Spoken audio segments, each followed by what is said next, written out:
I don't see you. Do we? How about now? Aha, wait a minute. There we go. Now, oh, there you are. Okay.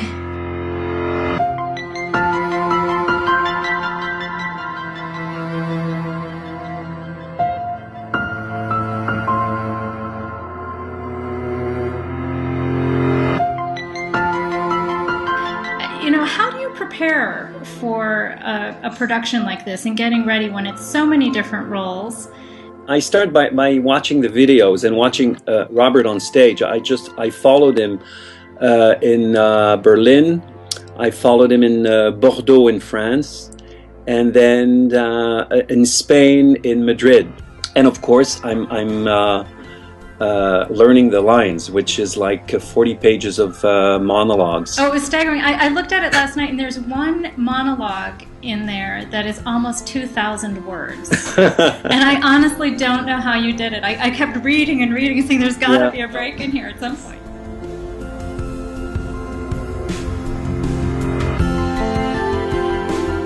I remember you talking about how you prepare for Far Side of the Moon as a one-man show in terms of the night of the performance versus how you prepare for the Andersen Project. I think Andersen Project is more like a rock and roll show, and Far Side of the Moon is like a Zen. It's like a therapy. It's like I just leave myself and float from beginning to the end. Interesting.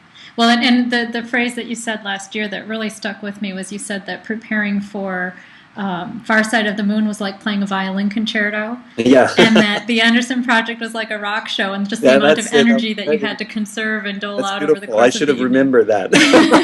It stuck with me. Excuse me, do you speak English? Rashid El Walasi, is that you?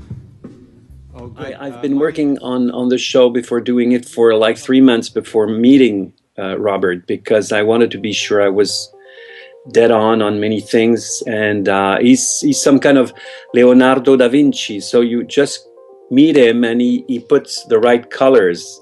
Can you talk about Robert as a theatrical renegade? Does that ring true to you?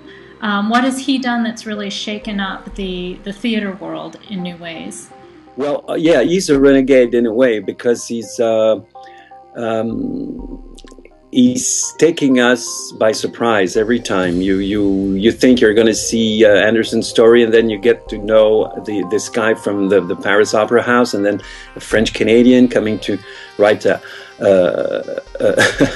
livret for the opera, and then he's far away. He's ahead of his time. And in that way, he's a renegade.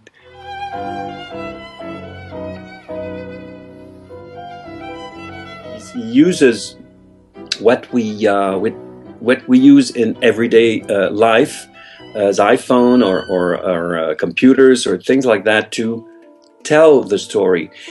Because he says the first time a story was told was in these caves with a fire.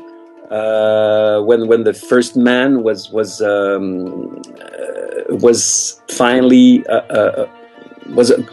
has grown up enough to know that the fire would make a shadow, and then you could make shadows with your hands and things, and then tell stories with what you have to tell the story. And now what he's got to tell the story are these new technical devices. That's why he uses this, and that's why he looks like a renegade, but he's totally right there in our time. It was all going to end like a Hans Christian Andersen story.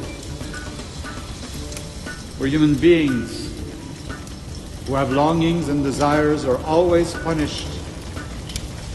We're only animals, yet to have lost to children and live happily ever after.